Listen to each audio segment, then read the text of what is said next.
सभी हमारे इसके साथीगण और हमारे जिले के अध्यक्ष जिनको अभी नई जिम्मेदारी दी है, भाई हैप्पी रानिया जी, जो पहले शुरुआत से ही आम आदमी पार्टी के साथ जुड़े हुए हैं।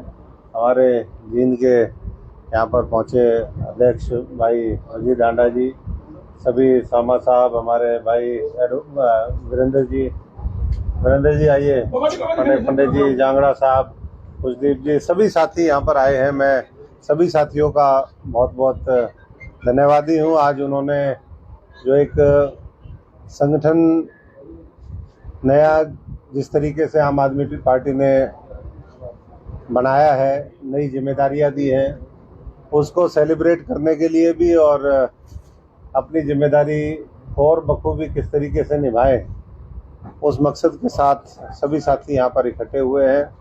मैं तमाम सिरसा और हरियाणा में जिन साथियों को जिम्मेदारी दी है उन सभी को शुभकामनाएं देता हूँ। अरविंद केजरीवाल जी, आम आदमी पार्टी की तमाम लीडरशिप का, कार्यकर्ताओं का, हमारे पदाधिकारियों का सबका आभारी हूँ। और यही सभी साथियों से हम लोग मिलकर के कहेंगे कि अब समय आ गया हरियाणा में परिवर्तन का, बदलाव का। और जिस तरीके से वर्तमान सरकार का जगह जगह विरोध है, दिल्ली में जंतर मंतर से लेकर के, और आज भी मुख्यमंत्री महेंद्रगढ़ में है, आपने देखा वहाँ भी विरोध हुआ। पिछले दिनों जब वो सिरसा के 3 दिवसीय दौरे पे थे, यहाँ भी उनका जगह जगह विरोध हुआ। जिस तरीके से उनकी भाषा और जिस तरीके का अहंकार जो सर के ऊपर चढ़ करके बोलता है, उससे ये स्पष्ट संकेत और कहीं न कहीं ये दर्शाते हैं कि सरकार बौखलाहट में है। अब बौखलाहट किस बात की है? जनता विरोध में खड़ी हो गई है, उसका एहसास उनको है या आने वाली हार का एहसास है, तो ये तो समय बताएगा।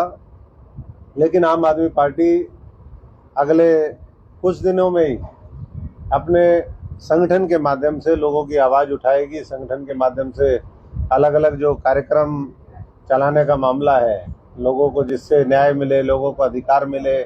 आज पेंशन जिस तरीके से कट गई, लोगों के राशन कार्ड कट गए, हमारे साथियों ने मिलकर के ये लड़ाई लड़ी। जो पीपीपी जिस तरीके से परिवार पहचान पत्र के खिलाफ हमारे सभी साथियों ने ज्ञापन सौंपने की कोशिश करी। तो बहुत मुद्दे हैं, बेरोजगारी से लेकर के हरियाणा में जिस तरीके से क्राइम और आज महिलाओं के खिलाफ अपराध का बोलबाला है, तो ऐसे में एक आशा की किरण वो आम आदमी पार्टी दिखती है। और मैं समझता हूँ कि जो कांग्रेस 9 साल में नहीं कर पाई, वो आम आदमी पार्टी ने कुछ ही दिनों में करके दिखा दिया। ऊपर से लेकर के नीचे तक संगठन वो बनाया, और अब गांव स्तर पर, वार्डों में जाकर के नया नेतृत्व तैयार करने की और मुद्दों को लेकर के, जो मुद्दे जनता के हैं उनको लेकर के लड़ाई लड़ने का समय आ गया। तो मैं सभी साथी जो हमारे सिरसा के साथी हैं उनसे यही आह्वान करूंगा कि आप यहाँ पर मजबूती से निभाएं, अपने अपने दायित्व को अच्छे से निभाएं और सब लोग अच्छे से काम करें। हमारा पूरा सहयोग सभी साथियों के साथ है। आम आदमी पार्टी को हरियाणा में कोई कैपेबल आदमी नहीं मिला जो दिल्ली का प्रदेश अध्यक्ष बनाना पड़ा? देखिए, दिल्ली का प्रदेश अध्यक्ष तो नहीं कह सकते, वो हमारे सुशील गुप्ता जी हरियाणा से ही है, सामलो गांव है जींद में उनका। हाँ, राज्यसभा के सांसद जरूर हैं दिल्ली से, लेकिन कोई भी कहीं भी पार्टी अगर किसी को जिम्मेदारी देती है या किसी सदन में पहुंचाने का काम करती है, तो ये तो हमारे लिए, सबके लिए सौभाग्य की बात है। अब हम ये आज अरविंद केजरीवाल जी को दिल्ली के लोगों ने मौका दिया, तो मैं समझता हूँ कि हरियाणा तो वो तो जो मूल है वहाँ का, और जिम्मेदारी के तहत कोई भी साथी कहीं भी जा सकता है। मैं सभी साथियों से यही आग्रह करूँगा कि हम अच्छे से पॉजिटिव नोट के ऊपर आगे अपनी संगठन क्षमता को, आज पूरे देश के अंदर 2024 के अंदर एक विकल्प के तौर पे जो आम आदमी पार्टी को पूरा देश देख रहा है, अरविंद केजरीवाल जी को देख रहा है, उसको हमें ध्यान में रख करके हमारे प्रदेश की जो उसमें भागीदारी हो सकती है वो हमें सुनिश्चित करनी है। इस देश को नंबर 1 बनाने का जो संकल्प है, उस लक्ष्य के साथ आगे बढ़ना है। और मैं समझता हूँ कि उसके लिए हरियाणा अब तैयार है। धीरे धीरे वो चीज़ देखने में भी आ जाएगी। अभी तो संगठन बना है, तो बहुत कुछ कहने की आवश्यकता मैं नहीं समझता हूँ, क्योंकि आम आदमी ने कहने से ज़्यादा करके दिखाया है। वो दिल्ली में सफाई करी, जब दिल्ली के लोगों ने झाड़ू उठाई तो 70 में से 67 सीटें आई। जब पंजाब के लोगों ने उठाई तो 113 में से 92 सीटें आई। तो साफ संकेत है कि हरियाणा में भी बदलाव आएगा और 2024 में आएगा। और 24 से पहले जो बाई इलेक्शन अम्बाला का आ गया है, मैं समझता हूँ उसमें भी पूरे दमखम के साथ आम आदमी पार्टी चुनावी मैदान में उतरेगी। सर, पंजाब की तरह हरियाणा में पार्टी चेहरे पे चुनाव लड़ेगी या चुनाव चिन्ह पे चुनाव लड़ेगी? देखिए, दोनों महत्वपूर्ण होते हैं। चुनाव चिन्ह तो महत्वपूर्ण है ही है। पार्टी की विचारधारा, पार्टी के नीति कार्यक्रम, पार्टी का जो एक मॉडल है, जिस तरीके से हमने पेश किया पूरे दुनिया के अंदर, वो मॉडल सराहा गया। अच्छे स्कूल बना करके दिए, अच्छे अस्पताल बनाए, वहाँ पर लोगों को रोजगार दिया।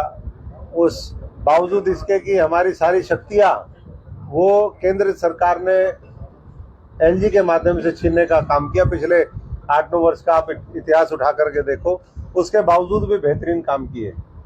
और मैं समझता हूँ कि अब आने वाले समय में हम फिर करके दिखाएंगे कि किस तरीके से जब प्रदेश कोई जिम्मेदारी देता है आम आदमी पार्टी को, तो आम आदमी पार्टी किस तरीके से उसको करके दिखाएगी। हरियाणा में कहीं समझौता भी आपका होगा या देखिए, आम आदमी पार्टी, मुझे नहीं लगता कि इस समझौते की आवश्यकता पड़ेगी। और समझौता किनसे? हरियाणा जलाने वालों से, भ्रष्ट लोगों से, हरियाणा को पीछे ले जाने वालों से, उनसे कोई समझौता हो ही नहीं सकता। ये नई वैकल्पिक व्यवस्था खड़ी करने का है, जिसमें जो देश को आगे ले जा सके, जो एक परिवार की बात ना करे, जो किसी व्यक्ति विशेष की बात ना करे, किसी जाति और धर्म विशेष की बात ना करे, किसी क्षेत्र विशेष की बात ना करे, जो सबको लेकर के सर्वांगीण विकास की बात करे, उस सोच को हम आगे लेकर के जाएंगे। और मैं समझता हूँ कि वो समय आ गया। हरियाणा में कोई बड़ी बात नहीं। बड़े बड़े जो अपने आप को ये कहते हैं कि हम धुरंधर हैं और कई कई पीढ़ियों से हैं, हो सकता है कोई गन्ने के जूस वाला किसी का गंडा पाड़ दे, यही मामला दिखेगा। जैसे आपने देखा पंजाब के अंदर कि एक मोबाइल वाले ने जो है पूर्व मुख्यमंत्री को हरा दिया। तो मुझे लगता है कि ऐसा ही परिवर्तन इस हरियाणा के अंदर देखने को मिलेगा। उसके लिए सिर्फ हमें लोगों के बीच में जाना है, लोग तैयार हैं। आम आदमी पार्टी पिछले 5-10 साल में मोहल्ला क्लिनिक और स्कूल, ये 2 ही मुद्दों पे अपना ध्यान केंद्रित रखते हैं, इससे आगे नहीं बढ़ पाई। नहीं, इससे आगे भी बढ़ पाई। हम तो देश की बात करते हैं, लेकिन देश जब महान होगा, जब उसके नौजवान, उसके बच्चे वो पढ़े लिखे होंगे। ये देश तब आगे बढ़ेगा जब स्वास्थ्य की सेवाएं बेहतर होंगी। अगर हम उसी में, यहाँ का किसान मजबूत होगा। आज भी जो केंद्र की सरकार ने 3 कृषि काले कानून वापस लिए, उसके बाद जो एमएसपी का वायदा था, आज भी वो वायदा का वायदा है। स्वामीनाथन कहीं रिपोर्ट लागू नहीं हुई। तो हर एक वर्ग को किस तरीके से राहत और ताकत दे सके। और धीरे धीरे बीजेपी के तो सारे मॉडल फेल हो रहे हैं। अब पहले 2000 का नोट लेकर के आए, अब 2000 का नोट बंद कर दिया। तो इनकी इकोनॉमिक्स किसी के समझ में ही नहीं आ रही। जिस बात को ये कहते हैं कि इससे काला धन खत्म होगा, उसको छोटे नोट को बड़े में परिवर्तन किया, अब बड़े को छोटे में कर दिया। तो जिस तरीके का ये गड़बड़ झाला है, कुछ लोगों की मदद करके देश को लूटने की साजिश है, वो अब धीरे धीरे लोगों को बहुत बढ़िया तरीके से समझ में आई है। आज सीएम का धन संवाद है महेंद्रगढ़ में और गांव में सीएम को घेर रखा है, लोगों ने जोरदार विरोध कर रहा है। देखिए, ये तो एक गांव ने घेरा है। जिस दिन पूरा हरियाणा निकल जाएगा, एक साथ घेरेगा, तब क्या होगा? तो सरकार तो घिरी पड़ी है, उसको घेरने वाले चाहिए। अभी सांठगांठ की राजनीति चल रही है हरियाणा में। सांठगांठ की राजनीति करने वालों ने 9 साल में जिसके ऊपर भ्रष्टाचार के आरोप थे, उनको जेल में डालने का काम नहीं किया। जो जेल में जाने चाहिए थे, उन्होंने विपक्ष की आवाज मजबूती से नहीं निभाई। वो तो सरकार शेरो शायरी खेल रहे हैं। भ्रष्टाचार के असली मुद्दे आम आदमी पार्टी आने वाले समय में उठाने का काम करेगी, एक्सपोज करेगी इस नेक्सस को भी, और इस हरियाणा को बचा करके हम लोगों को एक बेहतर आने वाले समय में सरकार दें, बेहतर नेतृत्व दें। इसके लिए पूरी आम आदमी पार्टी लग चुकी है। तो मुख्यमंत्री ने कहा था कि फ्री फ्री बांटने वालों को सबक सिखा दो, अमेरिका में जनसंवाद में सबक सिखाया तो अभी लोगों ने, कर्नाटक में सिखाया, जालंधर में सिखाया, अभी आने वाले जो और 4-5 चुनाव होंगे उसमें सिखाएंगे। और ये लोकसभा का बाई इलेक्शन हो जाएगा तो अम्बाला वाले हरियाणा में सिखाएंगे। तो सबक तो सिखाने का काम कर रहे हैं धीरे धीरे।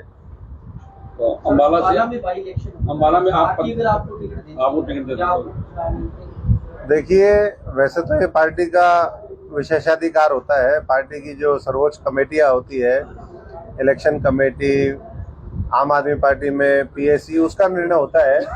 लेकिन मैं समझता हूँ कि और लोगों को मौका देना चाहिए, जो वहाँ पर स्थानीय साथी हैं उनको प्राथमिकता देनी चाहिए। और उसके बाद जो भी पार्टी का फैसला है, मैं समझता हूँ कि वो सर्वमान्य सबके लिए होता है। बाकी मैं कार्यकर्ता हूँ आम आदमी की तरह, हमने पहले भी हमेशा राजनीति करी है और आज भी उसी पद चिन्हों पे चलते हुए हम प्रदेश की, देश की सेवा करने में लगे हुए हैं। Are the challenges in Haryana different from those which were in Punjab or electioneering? देखिए, चैलेंजेस तो मैं समझता हूँ कि मोटा मोटा सेम ही होते हैं, कोई बहुत ज़्यादा फर्क नहीं होता। 2-4 कुछ वो बॉर्डरिंग पाकिस्तान है, एक इंटरनेशनल बॉर्डर है। बाकी मुझे नहीं लगता कि कोई बहुत ज़्यादा समस्या है। हाँ, पंजाब को जितना खोखला वहाँ की सरकारों ने पहले किया, उससे थोड़ा सा कम यहाँ की सरकारों ने किया। कर्जा यहाँ भी कोई कम नहीं है। अभी भी बहुत से डिपार्टमेंट की तनख्वाह ये सरकार टाइम पे नहीं दे पाती है। लोगों को पंचकूला, करनाल में जगह जगह धरने देने पड़ते हैं कि हमारी सैलरी दो, हमारी तनख्वाह दो। विकास के कार्य आज मुख्यमंत्री को क्यों घेरा? मुख्यमंत्री की जो खुद की घोषणाएं थी कुछ साल पहले की, वही आज तक पूरी नहीं हुई है। इस सिरसा और हरियाणा के अंदर कई हजार घोषणाएं हैं जो मुख्यमंत्री की खुद की हुई थी, उनको पूरा आज तक नहीं किया गया।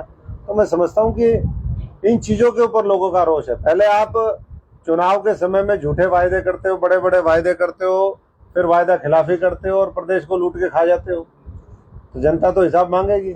Is it so that comparatively Punjab electorate was subscribing less to pseudo nationalism in compared to Haryana? नहीं, हरियाणा और पंजाब में कोई बहुत ज़्यादा इन चीज़ों में फ़र्क नहीं है। दोनों पुराना एक ही प्रदेश रहा है। वो बड़ा भाई, हम छोटे भाई, अगर साइज़ की बात करें तो।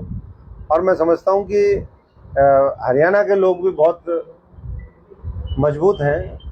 और वो चाहे ये सूडो नेशनलिज्म की आपने बात करी या धर्म की आड़ में, जाति की आड़ में लोगों को बांट करके, वो हरियाणा के लोग उससे बहुत दूर हैं। मैं समझता हूँ कि बहुत समझदार हैं और हरियाणा के लोग एक नई राजनीति का जो पदार्पण है वो 2024 से करेंगे। SYL का बड़ा मुद्दा, राजनीतिक मुद्दा, अब पंजाब में आपकी सरकार है, क्या हरियाणा को पानी मिलेगा? पंजाब की सरकार देगी पानी? हरियाणा की सरकार बनेगी, केंद्र की सरकार बनेगी तो सबको पानी मिलेगा। हरियाणा को भी मिलेगा, पंजाब को भी मिलेगा, दिल्ली को भी मिलेगा, राजस्थान को भी मिलेगा, सबको मिलेगा। लेकिन मैं एक बात और कहना चाहूँगा कि कल हमारी कमेटी गठित हुई। ये बड़े दुर्भाग्यपूर्ण बात है कि कमेटी गठित होते ही लोगों को SYL की याद आ गई। ये जो पंजाब में दोनों पीछे अकाली दल के साथ भारतीय जनता पार्टी मिलके थी, यहाँ 9 साल से उनकी सरकार है। उससे पहले कांग्रेस की सरकार केंद्र में थी, प्रदेश में, वहां भी थी, यहाँ भी थी। आप भी भागीदार तब रहे। देखिए, मैं तो भागीदारी, हमारा तो लिमिटेड रोल था, संगठन वाले हम लोग थे। और जब सही नेतृत्व का हरियाणा के अंदर सिस्टम बनेगा, सही नेतृत्व को लोग चुन करके भेजेंगे। केंद्र में चौथे पास राजा नहीं होगा, IIT का राजा होगा। तो मैं समझता हूँ कि अपने आप ही परिवर्तन होगा और SYL का पानी भी मिलेगा और नदियों का पानी भी आएगा। यानी केंद्र और राज्य में अभी इंतजार करना पड़ेगा सरकार को। इंतजार का इंतजार तो ज्यादा बचा नहीं, 1 साल का इंतजार है। जब आज तक हरियाणा 66 से लेकर के 2023 तक हमने 57 साल इंतजार कर लिया, तो 1 साल और इंतजार कर लेते हैं, क्योंकि ये तो केंद्र का मामला है, केंद्र की सरकार ने करना है और वो कर नहीं रहे। केंद्र की सरकार चाहती तो पानी बहुत पहले आ जाता। तो साहब, इनेलो भी यात्रा निकाल रही है, चौटाला दावा कर रहे हैं कि परिवर्तन लाएगी इनेलो, आप कैसे देखते हैं यात्रा? देखिए, हमारी तो शुभकामनाएं है सबको कि परिवर्तन के लिए जो भी यात्रा लेकर के निकले वो अच्छी बात है। लेकिन परिवर्तन जो है झाड़ू से ही आएगा, सफाई झाड़ू से ही होगी। चश्मे तो हमारे सबके पास पहले से ही है। ठीक है, धन्यवाद। बहुत बहुत धन्यवाद।